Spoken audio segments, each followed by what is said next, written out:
Renee said that we're going to do all these things by 6 o'clock, but then she forgets once she gives me the mic that it takes me till 6 o'clock to get going. So I kind of get worked up there. First of all, I just want to say thank you all for being here tonight. This is kind of what we live for here at Western Dakota Tech. Our job is to train the workforce. It's really just that simple. A huge part of economic development of Western South Dakota is based on the types of programs that we have here at Western Dakota Tech. So I'm going to leave the talking about what we really do here to the experts. And one of the things that I'm going to talk about is myself. And the reason I'm going to talk about myself is that I can see myself in a lot of you here today. When I got out of school in, I don't even want to tell you, a long time ago, I was 17 years old. I graduated from high school. Vietnam War was still going on. I was not ready for college. I was not ready for university. As a matter of fact, you probably could have summed up my high school experience as Craig could have tried harder. And I think, just being honest with you, a lot of people maybe would feel that same way. And I did later. I did try a lot harder later. But I was not ready for Vietnam. I did go to the Air Force right at the end of that time period. I did go to a lot of different educational facilities. But what I did do, the most important thing I did, maybe in my whole life, is I went to a tech institute just like this one. There was one in Minnesota called the Anoka Vocational Technical Institute.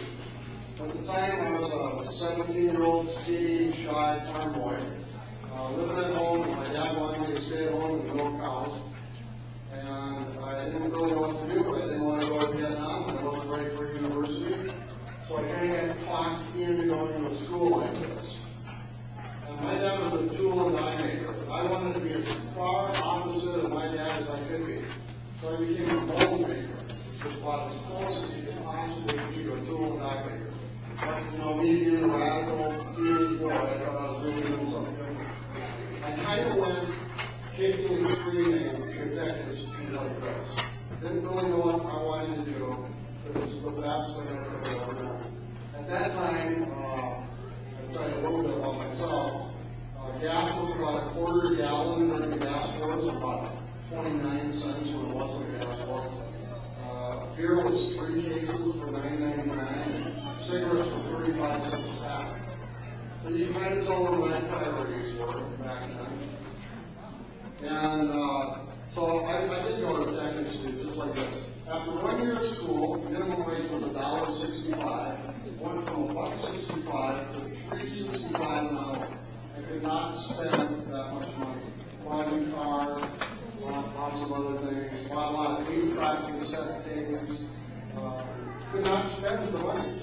I was working elbow to elbow with guys that were raising a family with 4 kids on the same money I was as a young guy, just 1 year out of school.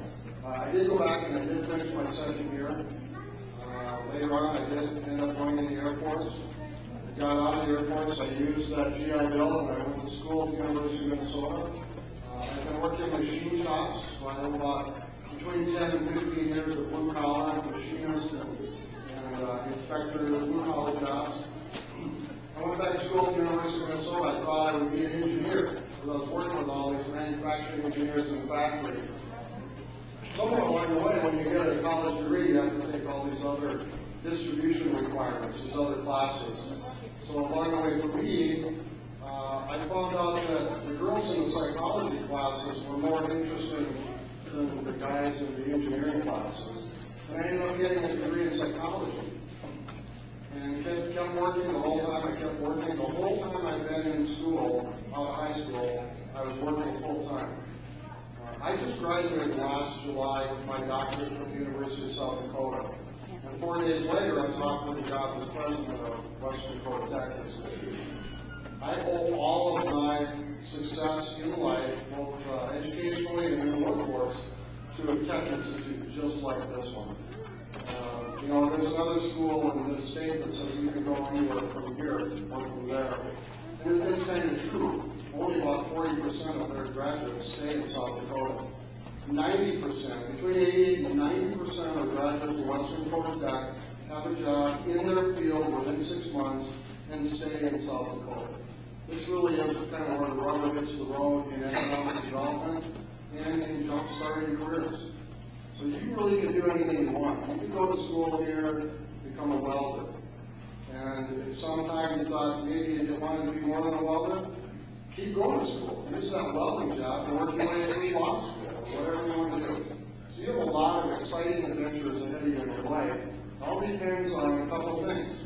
One is what you're willing to work for, because it's going to be a lot of work, particularly those of you that have families. You're going to juggle maybe 2 crummy jobs, school and a family. That's not easy. I have 5 kids. They're all products of the Rapid City School District. And know how hard it is to work and be a parent and go to school. A lot of late nights. A lot of nights and weekends that you might rather be doing something else. You're going to have to be reading books or writing papers. It is worth it if you're willing to work for it. In each of our lives, there are times, there are moments where we make decisions that change our lives forever. And I think, and I hope that tonight is one of those moments for a lot of you. I think that this is a great school, and there's a lot of different things you can do here. You're going to hear about that from the experts. Probably the most important thing I can leave you with tonight is that we have to be lifelong learners. Our whole lives we're learning. Whether it's a new job, it's a new technology, software. I'm still trying to figure out the navigation system in my car. Whatever it is, I need to ask one of my kids to help me with that. Whatever it is, we need to be learning our whole lives. I believe that we're never really standing still. We're either growing or shrinking. I think physically and more importantly, mentally. So whatever it is that we're willing to work for, this is a place that can help make that happen if you're willing to work for it.